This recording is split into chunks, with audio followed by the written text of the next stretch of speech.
So hey guys, welcome back to another video and I hope कि तुम लोग बहुत ही ज्यादा अच्छे और मजे में होगे। और आज जो सीरीज हम इस चैनल पर शुरू करने वाले हैं, इसके बारे में मुझे ज्यादा कुछ बताने की जरूरत है नहीं, क्योंकि इसकी हाइप बहुत ज्यादा है। मैं बात कर रही हूँ LOTM यानी कि लॉर्ड ऑफ द मिस्ट्री की, जिसकी हाइप यहाँ एनिमे फैंस के बीच में बहुत ज्यादा है। बात करें इसकी स्टोरी बिल्डिंग एनिमेशन की, तो ये टॉप नॉच की है। फोरशैडोइंग इसमें की गई है ना, वो वन पीस के लेवल की है। And being a die hard One Piece fan, मेरे लिए ये बहुत बड़ी बात है। तो ट्राई करना तो बनता है, लेकिन अब तक की जो मैंने स्टोरी देखी है ये बहुत ही ज्यादा कमाल की है। बट वन पीस के लेवल की है ये तो हमें सीरीज के एंड में ही पता चलेगा। तो बिना किसी देर के आज की इस सीरीज को शुरू करते हैं। अब इस वीडियो को स्टार्ट करने से पहले मैं तुम्हें इसके बारे में थोड़ा बहुत बता देती हूँ, जिससे कि तुम स्टोरी में कंफ्यूज ना हो, स्पेशली अगर ये तुम्हारी फर्स्ट एनिमे होने जा रही है। तो बात करेगा लॉर्ड ऑफ द मिस्ट्री के जो पूरे पावर सिस्टम की कि ये किस तरीके से काम करता है। तो बेसिकली बियॉन्डर्स के वर्ल्ड में ये लोग कुछ स्पेशल टाइप के पोशंस को पीते हैं, जिन्हें पीते ही इन्हें बियॉन्डर्स की एबिलिटीज मिल जाती है। और जब ये लोग उस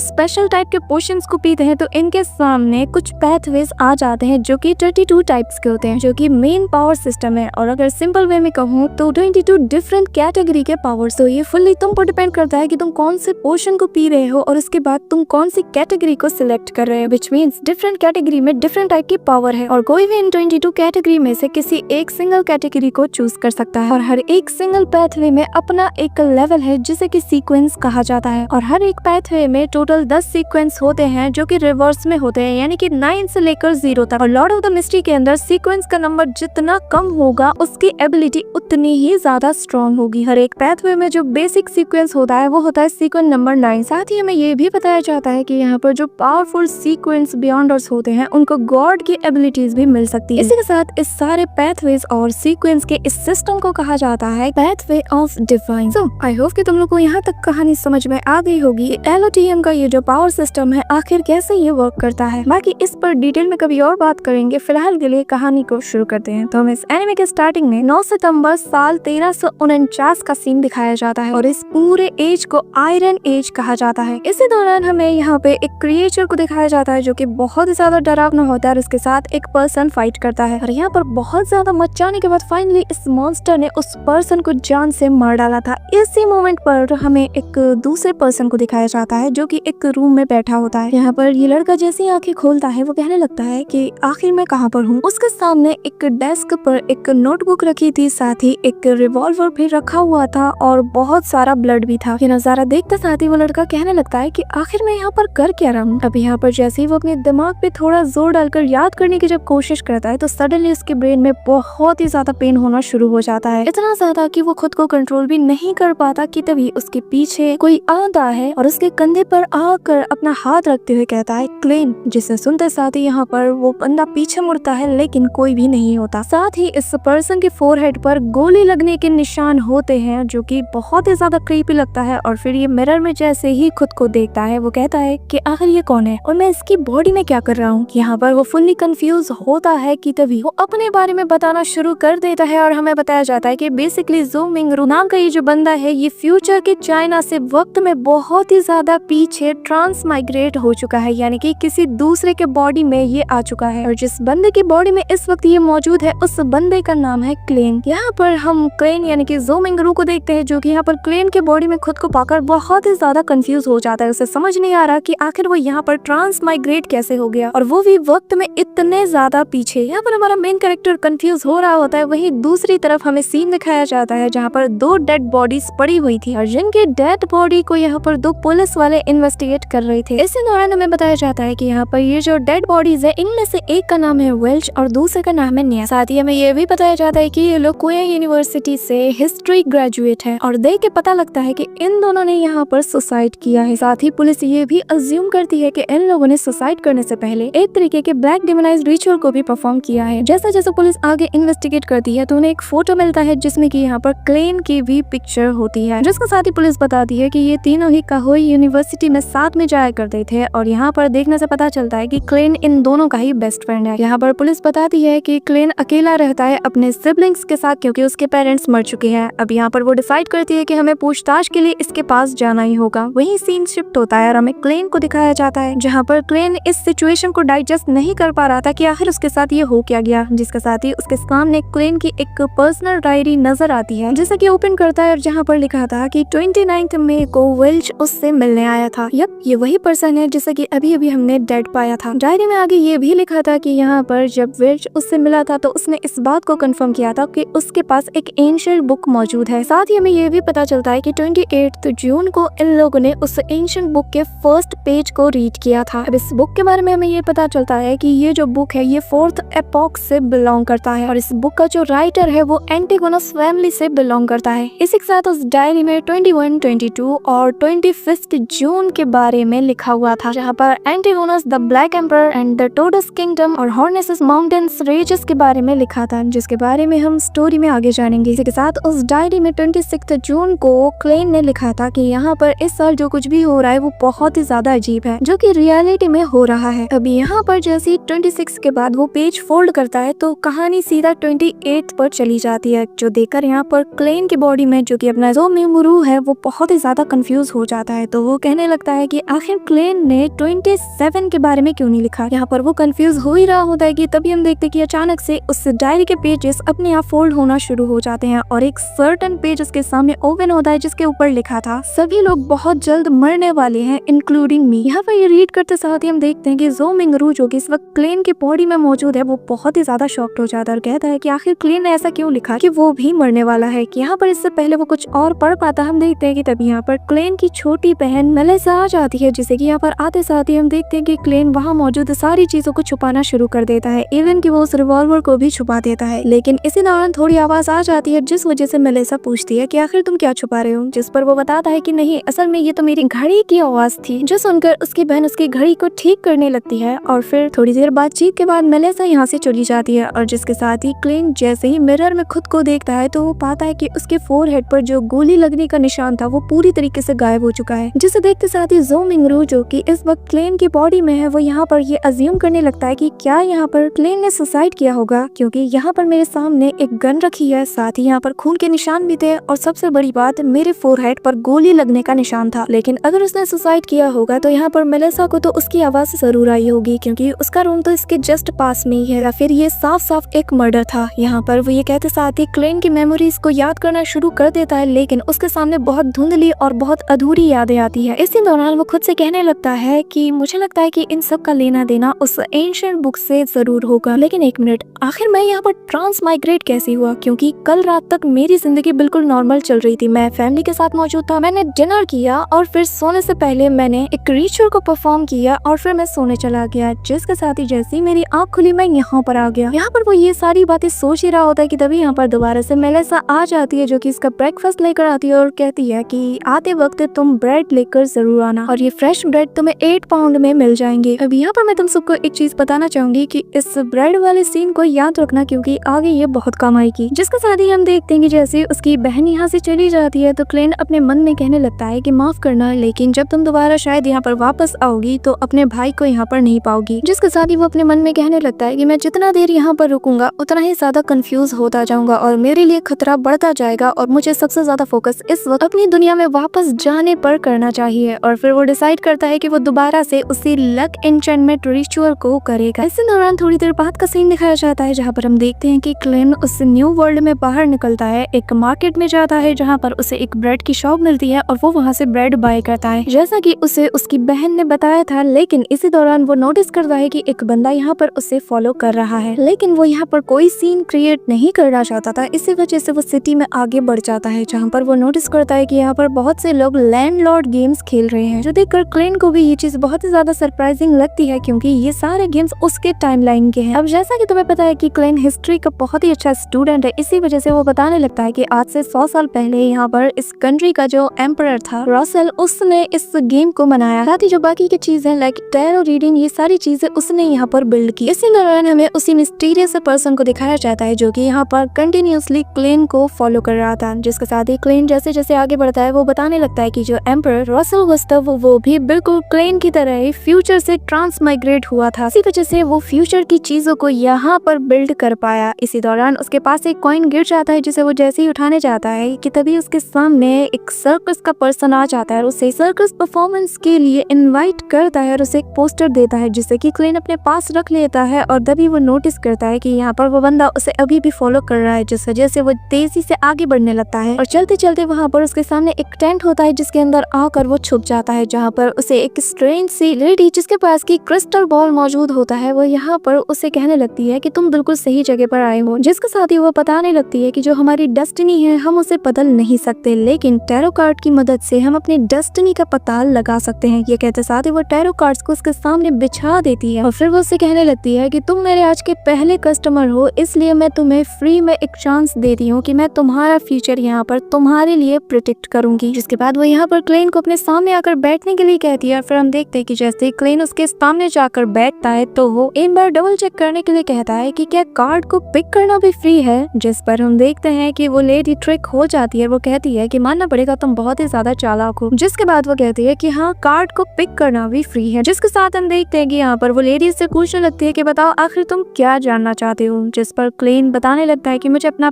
पास्ट, प्रेजेंट और फ्यूचर जानना है। यहाँ पर ये सुनते साथ ही वो लेडी कहती है कि इन कार्ड्स को दोबारा से शफल करो और फिर क्लेन ऐसा ही करता है। नेक्स्ट सीन में हम देखते हैं कि क्लेन बिल्कुल ऐसा ही करता है। वो यहाँ पर जैसे ही उन्हें शफल करता है तो वो टैरो रीडर यहाँ पे 3 कार्ड्स को पिक करती है और फिर उसे बताती है कि ये जो फर्स्ट वन है ये तुम्हारा पास्ट है, सेकंड वाला तुम्हारा प्रेजेंट और थर्ड वाला तुम्हारा फ्यूचर है। जिसके बाद वो पूछने लगती है कि बताओ अब तुम किसके बारे में जानना चाहते हो, जिस पर क्लेन बताता है कि मुझे प्रेजेंट के बारे में जानना है। जिसके साथ ही हम देखते हैं कि यहाँ पर वो टैरो रीडर बीच में रखे उस कार्ड को फ्लिप करती है और जिसमें कि लिखा होता है द फूल, जो कि एक नए शुरुआत को रिप्रेजेंट करती है। लेकिन इससे पहले कि वो पास्ट और फ्यूचर के कार्ड्स को फ्लिप करती तभी हम देखते हैं कि यहाँ पर रियल टैरो रीडर आ जाती है। वो कहती है कि आखिर तुम यहाँ पर क्या कर रही हो, जिस पर वो लेडी बताती है कि मैं यहाँ पर फॉर्चून टेलिंग कर रही हूँ। जिसे सुनते साथ ही वो कहती है कि तुम्हें तो इसके बारे में कुछ नहीं पता। यहाँ पर इस लेडी की बातों से पता चलता है कि असल में जो फॉर्चून टेलर है वो ये है और जो अब तक क्लेन को उसके फ्यूचर का बता रही थी वो एक नकली है। लेकिन वो दूसरी लेडी बताती है कि मैं भी एक फॉर्चून टेलर हूँ और जितने भी प्रेडिक्शन मैंने आज तक की है वो सभी सही साबित हुई है। यहाँ पर यही सब बातें चल रही होती है कि तभी हम देखते हैं कि वो मिस्टीरियस पर्सन यहाँ पर आ जाता है। लेकिन उससे पहले ही हम देखते हैं कि क्लेन सही मौका देखकर वहाँ से 9-2-11 हो जाता है। जिसके साथ ही हम देखते हैं कि नेक्स्ट सीन में वो वापस से अपने घर पे आ जाता है। रात के साथ ही वो डिसाइड करता है कि उसे जल्द से जल्द वही लक एन्चेंटमेंट रिचुअल को स्टार्ट करना होगा, जिससे कि वो दोबारा शायद घर जा पाए। और फिर हम देखते हैं कि क्लेन ऐसा ही करता है, वो दोबारा से उसी लक एन्चेंटमेंट रिचुअल को स्टार्ट कर देता है। लेकिन इस बार कुछ भी नहीं होता, जो देखकर वो भी बहुत ही ज्यादा हैरान हो जाता है। लेकिन इसी मोमेंट पर हम देखते हैं कि अचानक से उसके सिर में पेन होना शुरू हो जाता है, उसकी बॉडी कांपना शुरू कर देती है और कुछ सेकंड्स के लिए क्लेन बिल्कुल ही स्ट्रेंज पर्सन बन जाता है। और फिर हम देखते हैं कि यहाँ पर अचानक से क्लेन की बॉडी में अजीब अजीब से मार्क्स बनने लगते हैं और वो चीखने लगता है, जिसके साथ ही एक अजीब सी चीज ट्रिगर हो जाती है। और यहाँ पर क्लेन के रूम में रेड लाइट हमें नजर आती है, जिसके साथ ही जैसे ही क्लेन आँख खोलता है तो हम देखते हैं कि वो एक अलग ही डायमेंशन में होता है, जहाँ पर चारों तरफ बस फॉग ही फॉग होता है। और जैसे ही वो अपनी आंखें खोलता है वो भी कंफ्यूज हो जाता है कि तभी इसके सामने एक रेड और ब्लू कलर की लाइट होती है, जिन्हें की जैसे ही वो टच करने जाता है वो लाइट अचानक से रिएक्ट करते हुए 2 लोगों को दुनिया से उठा ले आती है, जिनमें से एक होती है एक रॉयल फैमिली की लड़की, जो कि मिरर में देखते हुए बोलने लगती है कि मिरर मिरर मैं तुम्हें यहाँ पर समन करती हूँ और जल्दी से अपनी आंखें खोलो। वहीं दूसरी तरफ हम उस लड़के को देखते हैं जिसे कि एक शिप से लाया गया है। यहाँ पर हम देखते हैं कि ये दोनों अपने सामने एक परछाई को देख पाते हैं जो कि क्लेन की होती है, जिसके साथ ही इनको लगता है कि असल में क्लेन ने ही इन्हें यहाँ पर समन किया है। और फिर वो लड़की कहती है कि आखिर आपने हमें यहाँ पर क्यों समन किया। यहाँ पर क्लेन को कुछ भी समझ नहीं आ रहा था क्योंकि वो खुद ही यहाँ पर कंफ्यूज था। लेकिन इसी मोमेंट पर वो लड़की कहती है कि अगर आपने हमें यहाँ पर समन किया है तो जरूर इस डिवाइन रियलम के ओनर भी आप ही होंगे। जो सुनकर यहाँ पर क्लेन तो पूरी तरीके से कंफ्यूज हो जाता है और वो कहने लगता है कि क्या ये जगह डिवाइन रियलम है, लेकिन यहाँ पर मुझे श्राइन या फिर थ्रोन जैसी कोई चीज तो नजर आ ही नहीं रही। लेकिन बस उसका ये कहना ही था। हम देखते हैं जो लेवल का ट्रांसफॉर्मेशन यहाँ पर होता है ना, बस यहाँ पर उसके कहने की देरी थी और यहाँ पर चारों तरफ से पिलर्स आकर उड़ने लगते हैं और वहाँ पर एक बड़े से थ्रोन को भी वो लोग बना देते हैं। यहाँ पर ये देखते साथ ही क्लेन अपने मन में कहने लगता है कि क्या ये सब मेरी पावर्स हैं, क्या मैं स्पॉक को कंट्रोल कर सकता हूँ। यहाँ पर वो ये सारी बातें सोच ही रहा होता है कि तभी यहाँ पर वो दूसरा पर्सन कहने लगता है कि आखिर तुम कौन हो। जो सुनते साथ ही क्लेन अपने मन में कहने लगता है कि इसका अब मैं क्या जवाब दूं, क्या मैं इसे बता दूं कि मैं ज़ो मिंगरू हूँ या फिर मैं ये बताऊं कि मैं क्लेन। बट सडनली हम देखते हैं कि क्लेन अपने थ्रो पर बहुत ही कूल वे में बैठ जाता है और फिर कहने लगता है कि तुम सभी लोग मुझे यहाँ पर द फूल कहकर एड्रेस कर सकते हो। जिसके साथ ही हम देखते हैं कि ये दूसरा पर्सन कहता है कि आखिर तुम करना क्या चाहते हो, जिस पर वो बताता है कि ये तो बस एक अटेम्प्ट था।